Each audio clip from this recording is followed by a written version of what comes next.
What's up? What's up? What's up? What's up, guys? Welcome to the channel. Welcome to the show. It is Birdhouse Rockstar Show. We are here. It is Tuesday. It is the middle of August. I got the lovely bird girls right here with me, guys. That's a great place to be. I got the lovely, beautiful bird twins also in the car, guys. It's a family affair. Mommy had to leave early. She went downtown to the office, and I am out here getting the kids where they need to be. I got Bailey in the back. She may peek her head in sometime, but you know, it's always a big day in the birdhouse. We're happy to have you here. Thanks for joining us. And we are headed down Montgomery Avenue from our home down to Philly, all the way in the center of Philly. It's Music Theater Philly Week 3. Doing more Taylor Swift. We thought it was High School Musical, but it is not. It is more Taylor Swift songs. So the girls are not upset about that at all because they love Taylor. And we are here just making it happen for the day, for the Tuesday. How'd you like Taylor so far, Kay? It's okay. Like, we're not doing the same songs. We're doing different songs. So they did Taylor Swift the week before too. It was a big show for Taylor, but I don't know what the difference between the two. New people, new songs, and new teachers. I got it. All right. You enjoying it though? It's okay? It's okay. You would have rather done High School Musical? Yeah, Something different. Something different. Mommy was talking about having you go next week for The Greatest Show. Yeah, Mom. Wait, The Greatest Show? I think so. I don't know. I would rather have this week off for Taylor I know. and go Next week? No. Oh, last week? What was last week? Descendants. Right. That would have been fun. That would have been fun. Yeah, I'd rather have this week off for Taylor, but then go to The Greatest Showman next week or last week. Taylor, can I finish, please? I'd rather take a break from Taylor this week and then do Greatest Showman next week, because Taylor is like really easy. Like everybody knows the songs. Well, the challenge is singing them together, right? And getting in tune and working together with the team. But I can understand what you mean. I really want to do The Greatest Showman because I know all the songs by heart. Oh man, well listen guys, we may think about it, guys. These camps, listen, to all these parents out here who are looking for things to do in the summer, first let me plug Music Theater Philly. It's a great organization. We love it. Our kids love it. We've been doing it now for over a year. We were involved last summer at the camp. We were involved in the fall production of Frozen. Both girls were in different productions. And it was great, so get there. But guess what, guys? It's $500 a week. So, you know, parents out there who are struggling to make ends meet, this is a big commitment. That would be another $1,000 for the girls to go. I'm sure it would be a discount. We've done so many, and we have 2 kids. But the point is, guys, everything is expensive. The camps are expensive. Gas getting down there, guys. We're coming from the suburbs all the way down to the center of the city at 13th and Locust. That's a big way to go. So, guys, get there. I'm going to be teaching you a lot. Follow me, guys. On Tuesdays, we're talking about multiple streams of income. On Tuesday, today's Tuesday, so that's what we're talking about. We're talking about creator economy, digital enterprise, entrepreneurship, building wealth through your investments. And one of your investments is yourself. So I want you to think about that. I want you to think about how to increase your income. I'm plugging my other shows here, but I want you to think about it, because guess what? These camps are expensive. These schools are expensive. Food is expensive. Everything is expensive. So, you know, it's very tough. But anyway, guys, Bella, you were asking me a question earlier, and I figured it'd be great to talk about on camera. What was your question? My question was, does daylight savings in winter move the time faster or slower? That's a really good question. I think we can talk about it right here on air. First of all, time doesn't move faster at all, right? Time goes at the same speed at all times. It doesn't stop for anyone, and it doesn't move faster for anyone. Now, what is daylight savings time? Daylight savings time is a way that humans have created to give us all more daylight in the summertime when it matters, right? Because of the way the world works and the sun works, like we don't control the sun. We make time around what the sun has given us. We know that it takes 24 hours for a full revolution of the you know, the day that we call a day, the sun sets, the sun rises, right? It takes 24 hours to do that. So we've structured our days like that. And the sun rises when it rises. But guess what? In the summertime, we want the daylight to last longer in the evening, right? Because the sun rises so early that we don't need the daylight at 4:30 a.m., 5 a.m. But we do need the daylight at 8 p.m. And you know, this was more prevalent when in the olden days, as Bella likes to say, when there was less electricity, less power, less energy. And guess what? The biggest source of energy on this earth is from the sun. So we wanted to utilize that for our benefit. So we created time at the end of the day. Now in the winter, it gets dark early, right? The sun sets early, so we don't necessarily need more daylight in the winter, right? The sun starts to set around 4:45. Doesn't matter if it's 4:45 or 5:45. But in the summer, it does matter. So what we've done is traded an hour in the winter for an hour in the summer. But it all balances out because we give that hour back, right? In the summer, we take it, and in the winter, we give it back. So the days aren't necessarily longer or time doesn't go faster. It's more so about how we utilize the sunlight for ourselves. And that's what we do. So it's man-made. Time is man-made, really. Well, the time we keep. And the daylight savings mechanism we use is also something humans have created. And we utilize it for our own benefit for the light. So time doesn't move faster at all. But time is rolling, guys. What's today? Already mid-August. It feels like we just went to Hershey Park. It feels like we, you know, all the things that just started in the beginning of the summer, it feels like we just were doing them. But guess what? It's 2 months later, guys. So another thing, guys, start now, start today. There's no better time to do something than now. All right? There's no better time to think about getting started, to get started. That's what I'm talking about a lot with the power of 1, 21 holidays, 3K by 7. The power of 1, guys, 1 is such a powerful number, and we have to start recognizing how powerful 1 is. Because what we do in our lives is we always see more rather than accomplishing what is right in front of us. So think about it this way. If you do nothing all year, you get 0, right? Nothing from nothing leaves nothing. So if you do nothing all year, you get nothing. But if you do one thing each day, you have 365. That's a phenomenal way to think about things, guys. If you do one thing each day, you have 365 things. Even if you think about it per week, per month, right? I want to start writing speeches, right? What if I said, okay, I'm going to do 1 speech a month and practice it 4 times a month each week? At the end of the year, guess what you have? 12 speeches. Now, you would think, God, writing 12 speeches is so hard. It is, you're right. Take it step by step. Do 1 per month. 1 speech per month, practice it 4 times each week, or 4 times a month, once each week. You got 12 speeches. And guess what? Those speeches will continue to pay dividends for you over time because you won't need to create a new 12. You might want to create an additional 12, but a new 12 is not necessary. So, the power of 1, guys. Get started. Get started. Get started. If you don't work out at all, you do 1 workout per month. You at least did 12 workouts a year. You do 1 a week, you did 52.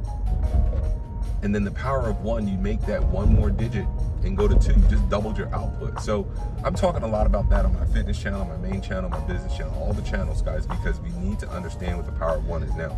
This is the Birdhouse Rockstar Show, so we're getting back to the show. The girls are right here. But I also wanted to tell the audience about what you can start to do to get started. The hardest, listen, the reason why those 3 digits have so much power, we're going to write about it. 0, 1, 2, right? 0 is nothing. You get nothing, right? It's just a whole bunch of nothing. And 0 is not even real. It's nothing. But 1 is everything, right? We count everything in 1. 1 something, and it adds up. And then, so the difference between 0 and 1 is magnificent, right? Because it is literally the difference between nothing and something. The difference between 1 and 2 is also powerful. It's a compounding effect. And now you have double of what you started. So if you ever wanted to get started, you got to start with the power of 1. Start with something, all all right? But we're headed down to Music Theater Philly. We've been having a great summer, all right? We were at the beach last weekend for a party. We've been traversing the tri-state area over the last 3 months. The girls are having a phenomenal summer, and we're rolling into school, guys. Welcome to the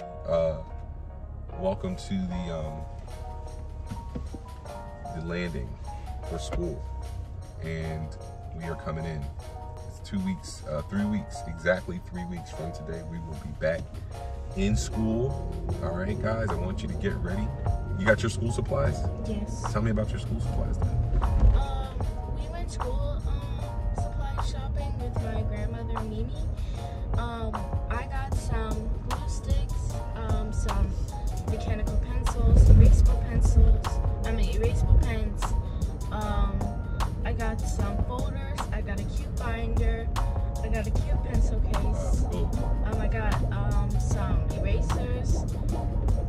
Excuse me. I got a pocket ruler. And 2 skinny Sharpies. And some Crayola markers, Crayola crayons, and Crayola color pencils. So I just need a book bag. Okay, book bag coming. We got a lot. These girls get a new book bag every single year. I got more book bags in my basement than I can handle. I don't know what we're going to do with all of them. And you know what makes it even more interesting is that they have their names on their book bags. So it's, but it's nice to have a lot of book bags, but you got to use them. For instance, I'll show you my Toomey collection. I have about 4 book bags, and I have 2 other Toomey bags, like a briefcase and a duffel. I like to rotate my bags around so that they get even wear. They're all great. I love all of them. So, what do you do with 4 book bags? You kind of use one each season and go from there. Now, this current bag I'm using, and that's what I wanted you to think about, is how can you use your other bags? But they do put them to good use, guys. We take the bags to like swim or sleepovers or vacations, so that's cool. And that way they don't have to use their school bag. But I like to rotate my bags around. The bag I'm using now, though, is so great because it's so cool. It's big, it's compact, it holds all my stuff, and it's comfy. So I've been a little partial to this bag since I've been using it. But I feel like that with every bag until I use a different bag. So, Belle, tell me about your school supplies. My school supplies, I got 8 and up scissors. They're Excuse me, thank you. They're perfect scissors for me. And I got Crayola crayons. I got markers. And I got a backup markers just in case. And then I already have my backpack. And it's black with hearts. And I love it. And I also got Epo markers. You know what? School supply shopping is so fun. I remember being, Michaela, what grade are you going to? I'm going to 5th. 5th grade. We got a 5th grader here, guys. McBella, I said McBella. McBella, what grade are you going to? 3rd grade. 3rd grade, guys. Do you remember 3rd grade? If you're a 3rd grader, raise your hand, put a 3 in the comments. If you're a 5th grader, raise your hand again, put a 5 in the comments. And I just think back to my time in grade school, and this was one of the most exciting times of the year. Getting back to school, of course, as a kid, and see, we did a lot more in the summers. I mean, these girls do a lot in the summers too, but we were like outside playing, having a blast. I had friends on my block. I rode my bike everywhere. I was playing basketball. Not at their age. I was not playing basketball that much, but so much going on. So going away or going back to school was always sad because I did go to a private Catholic school like these girls do. And all my friends on the block, well, they went to regular old public school. And thank God I went to a private school because it protected me, kept me, and covered me from so many different things that I was shielded from in the world. But and so I say all that to say I missed my friends when I went back to school. So that was always like summer, and I was playing like tennis. I had a lot of fun in my summers. So, but I really did love getting back to school to see my school friends. and to get all my stuff, my school supplies, go school shopping. And we didn't really need that many like regular clothes because we were in Catholic school, so we just had a uniform. But it was fun getting all your you know, items, your pencils, your keys. You couldn't wait to like get to school and use it and write with it and take your notes. But that's why I want to get these girls excited about school, because utilizing your poor lady running for the bus. She's like, Wait, who's running for the bus? She is breaking her neck to the bus. That's what it's like, guys. See, these girls don't know the life of this life, right? You see that bus over there? That's SEP. The bus is public transportation. It's 44. It's going downtown, and you know, you kind of gotta get there. And the girls really haven't been on, you know, public transportation much. I take them mostly everywhere, which is cool. It's safe, but it's also, you know, when I was their age, there were days where I would catch the bus to school. I'd walk to school. We walked around a lot. We did a lot on our own, but that's real life, guys. People are out here trying to get to work. Look, 7:52. She needs to catch that bus. She's gonna be late, and that's real life. But anyway, back to the school supplies. Oh man, girls, I want to get you excited about like doing well at school, right? You get all these school supplies for what? Not just to have cool, colorful pencils and pens and things, but to do well, right? To get there, do what you're supposed to do, take your notes, succeed in class. The whole point of being prepared with your supplies is having resources to do what you need to do at school. Take good notes, listen to your teachers, learn while you are at school. That's the point of going to school. And you know, we're expecting a lot from these girls this year. They are at private school. We want them to step up, and I think you're very capable, both of you. And when I think about 5th grade and I think about 3rd grade, both these girls have a unique opportunity to do exceedingly well. Bella, let's start with Bella, since Bella's the youngest. Bella is in a situation where she can crush anything she wants to, right? We just got to get Bella to stay focused and put forth the right effort.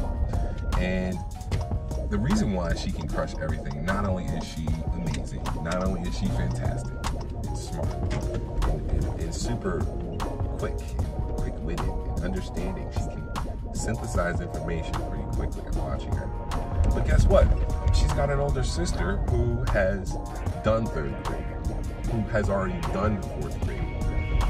And Bella has been in a front row seat, right in the shotgun seat, watching her do this, learning right beside her. So the opportunity for Bella to go in and now and do 3rd grade 2 years after Michaela did 3rd grade should be an ease, should be a cinch, right? So that's what I'm expecting for her. She's already gotten all the 3rd grade fundamentals. She knows how to add. She's not confused anymore about how to add, right? That's what you're trying to work on in 1st grade, 2nd grade, right? 3rd grade even. But 3rd grade, you're going to start doing some more complex items, math, times table. She already knows. What's 3 times 2, Belle? 6. What's 6 times 2? 12. What's 6 times 4? She's getting there though, right? But she knows. 24. There you go. You see? She knows her times table. So most 3rd graders are still working on figuring out what that even means. So you're at the elementary stage of education where you're figuring out what these operations even mean from a fundamental perspective. What's 1 plus 1? What's adding 1 to another equals 2? Well, what's 2 times 2? Well, it's multiplying 2 by 2. So it's 4, which would be the same as obviously 2 plus 2. But what's 2 times 4? That would be 4 2 times, or 2 4 times. So it's a function, fundamentally addition, but you're multiplying the numbers. Bella gets that. She understands that. That's what you're trying to accomplish in 1st, 2nd grade, 3rd grade even. Bella's ready for that. Right? Spelling, she's a magnificent speller. She can spell words that she's never even seen because she gets it. Spell, I just saw in the car, spell budget. Budget.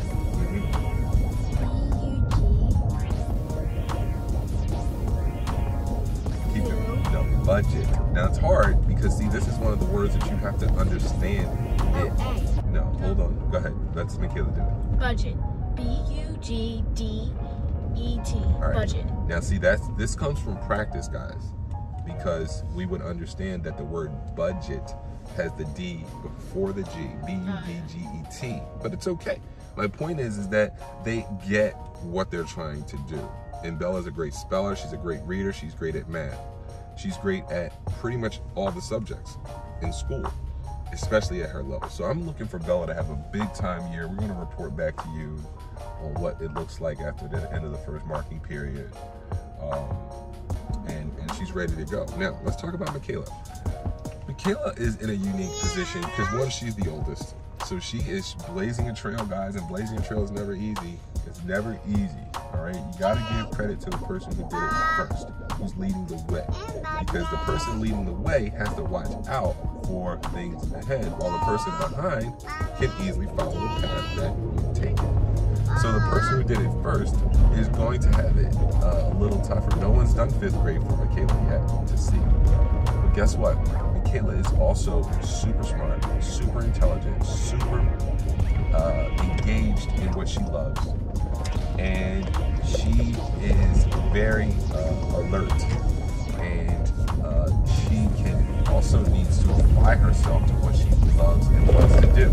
And that's why we want her to start to love school. We get her all the school supplies and all the resources available for her to succeed. Now, 5th grade is a tough grade because it's the first grade of, like, you know, you're a big kid now. But again, 5th grade is a grade that I think, especially with the girls and their resources and their training and their education, 5th grade is a grade that Michaela, if she focuses herself, can crush. Because 5th grade is designed for the kid. 5th grade is designed for you to simply be present, apply yourself, and be engaged in what you're doing, and you will do well. It's not a trick.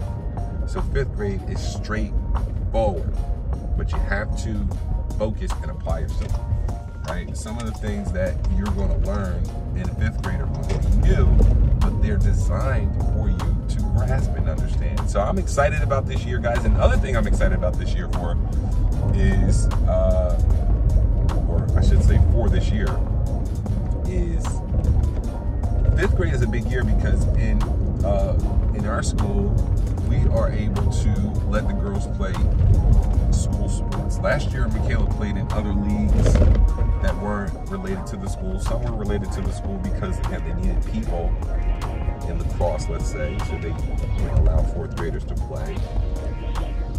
But now 5th grade is where she can play for the school, play basketball for the school, and she's going to have a big year. It's going to be a big year for her. So I'm looking forward to both girls having huge years. They're excited about school. I know I was excited in 5th grade, guys, and I did really well in 5th grade. And I look back at my 5th grade teacher. She was a good teacher, and I had a good teacher. I had 2 good teachers, but my homeroom teacher was really good. And the one thing you need in a good 5th grade teacher is someone who is nice and sunny, but also holds you accountable. That's what you need in a 5th grade teacher. Because 5th grade is the grade where you start to need to take some personal responsibility for your own education and your plan. And Miss Martin, Miss Kathleen Martin, if you're out there, hello, Mrs. Martin. I think when I got Miss Martin, she was a new teacher at the school for my first year, or for 5th grade, it was her first year at the school. And she was really good, right? Like, you know, she didn't play games with us. She was very nice, you know, I liked her.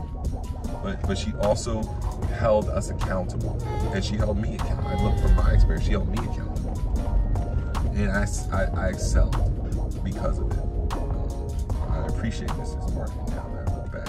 I appreciate her at the time, but I really appreciate Miss Martin. My 6th grade teacher was a little different. Now, Mr. Clay, Lawrence Clay, if you're out there, Lawrence, What's up? I hope you're doing well. You were one of my favorite teachers, although you were pretty laid back and easygoing. One of the things Mr. Clay taught me in 6th grade, he was like one of the cool, like a surfer. He seemed like a surfer, like in his younger days. He was like a lifeguard at the beach. He was good looking, he was tall. And, you know, he was just cool.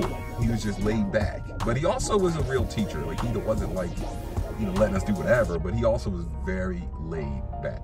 And one of the things, if I remember anything from 6th grade, taught me a life skill, taught us all how to play chess. And now I know how to play chess. Now I don't play as often as I used to. I used to play with my father a lot. Poppy. All right. And